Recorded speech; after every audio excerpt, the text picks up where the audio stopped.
I want to come out and apologise because I feel, you know, it's appropriate to make that apology to the people who came to the press conference and the viewing audiences. I sincerely apologise, and I'll try and improve. And just disgust and disgrace the room. I mean, it's disgusting and disgraceful what he's done. He should be embarrassed. I hope he is embarrassed.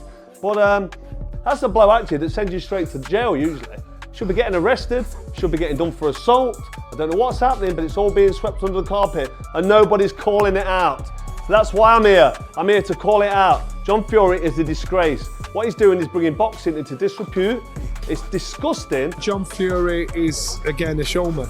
John Fury, he's got people talking, because when he was up there, he said what he had to say to get his attention, to get everybody's attention, and then he didn't need to do any more because that's what everybody's talking about. I think Carl is a straight shooter. Thinking it's okay, shouting on top of his voice, blood, guts and tears, this is what I do. I do this every day, this is what I live for. Blood and guts, this is what I live for.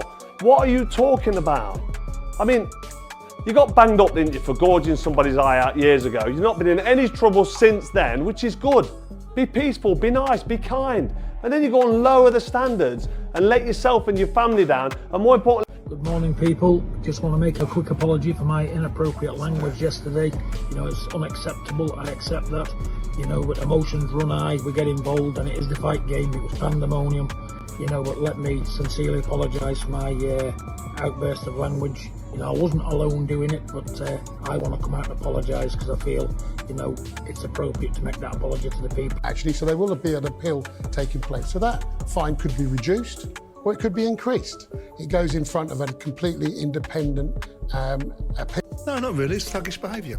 John Fury's, I mean, it's boorish, thuggish, unedifying, unpalatable, uncouth, vulgar behaviour. Absolutely. But what do you expect from John Fury? I mean, John Fury's been in prison for gouging someone's eyes out. What did you expect him to do? Convert into a Samaritan? Is it a nice look? No.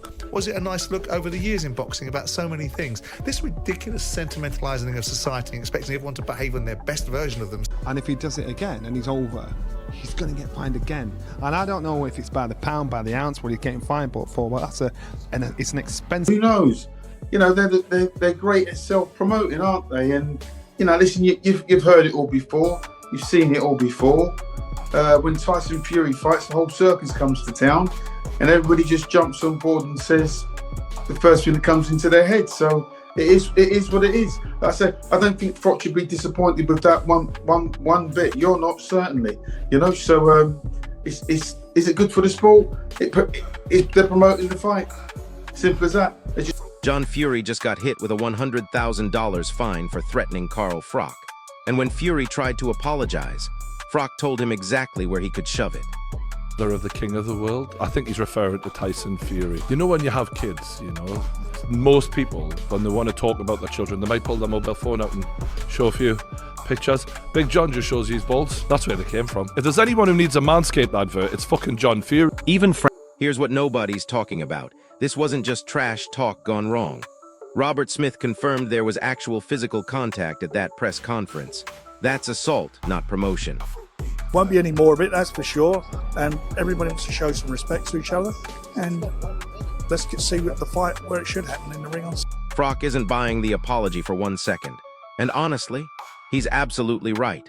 You don't get to threaten someone, face legal consequences, then expect a simple sorry to fix everything. He's just a fucking idiot. Plain and simple. I mean, geez, I mean, look, we've all seen the tantrums he's had. You know, headbutting walls and headbutting people and smashing Perspex glass and holding his balls and saying he's the king of the world and King Kong balls and whatever else. And I was just fed up of it, you know. But here's where it gets wild. Multiple boxing legends are now piling on John Fury.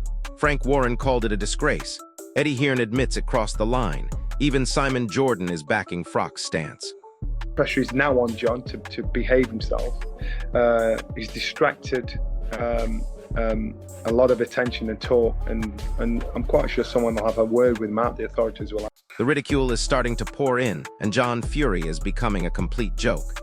When respected promoters are calling your behavior damaging to the sport, you've officially lost the plot. But if Carl did do it, I think Carl would smash him. But I just don't think he will do it. Because he's got that memory, he's got that something about him, that he's at an age where he's still physically fit enough and strong enough if he commits himself to the preparation. Now get this, Froch Fury tried defending his dad by calling it hype. But then he accidentally admitted something huge. He said Froch would wreck his father. His own son just exposed him. And then there's Froch, who's been paid to fight. He's used to getting money for knocking guys out. I'm sure if they put enough knocks in front of Cole's Froch, in front of Cole's Froch, then he might rise to it. But he ain't going to rise to it if there's no money on the table, if there's no end goal. If you want to punch up, you can go out in the street and have that any day. Johnny Nelson broke down the reality perfectly. If this became physical, Froch would dominate without breaking a sweat. We're talking about a 60-year-old man versus a former world champion who's still in shape. I mean, listen, it's boxing, it's family. John's John. Both goading each other. Both very personal. Both means a lot to everybody. Shouldn't have done it. Here's the kicker. Froch doesn't need this fight, doesn't need the money, and definitely doesn't need the drama. He's protecting his legacy while Fury is destroying his own reputation for attention.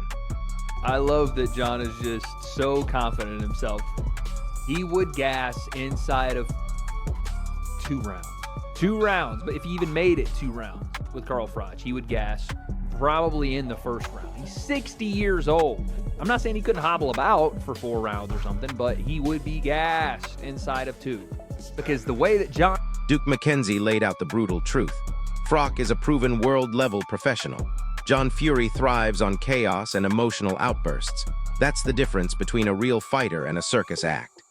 The genuine, like, world champion level fighter, and he's actually bigger than you'd think, right, when you meet him. He's a lot younger than John, and his peak was outrageously good, right? And he's kept himself in shape. And even now, I remember I had a chat with Eddie Hearn, like, about, like, you know, what fighter you've met is, like, the toughest fighter. And he said to me, like, if I'm ever in a bit of bother, the man I want standing next to me at a pub or whatever.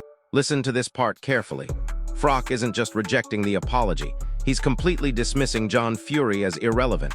That's the ultimate power move right there.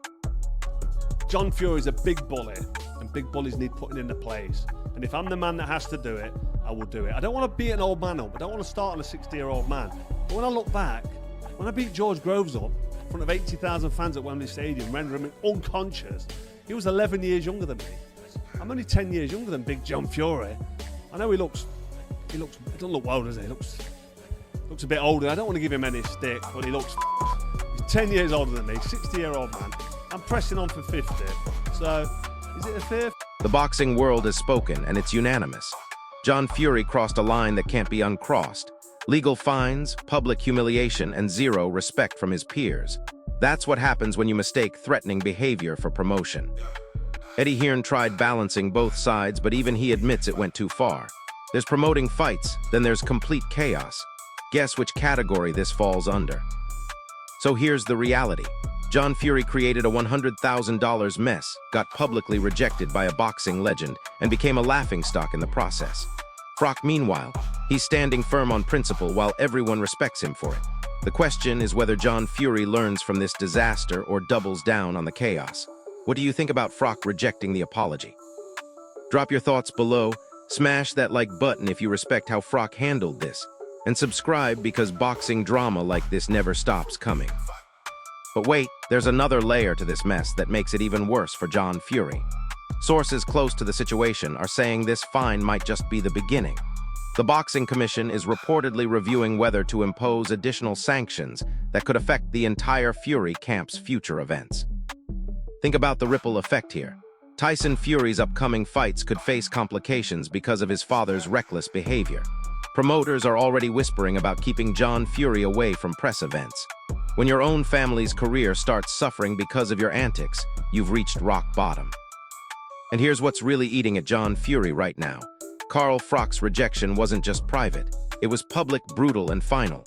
Froch essentially told the entire boxing world that John Fury's word means absolutely nothing. That's character assassination at the highest level. The timing couldn't be worse either. With all the drama surrounding potential megafights in the heavyweight division, John Fury just became a liability instead of an asset. Frank Warren and Eddie Hearn are probably having nightmares about managing this PR disaster while trying to negotiate multi-million-dollar deals. But here's the most savage part of all this. Carl Froch didn't even need to raise his voice or make threats back. He just said no with the confidence of a man who's earned every ounce of respect he commands. That's how you handle a bully without becoming one yourself.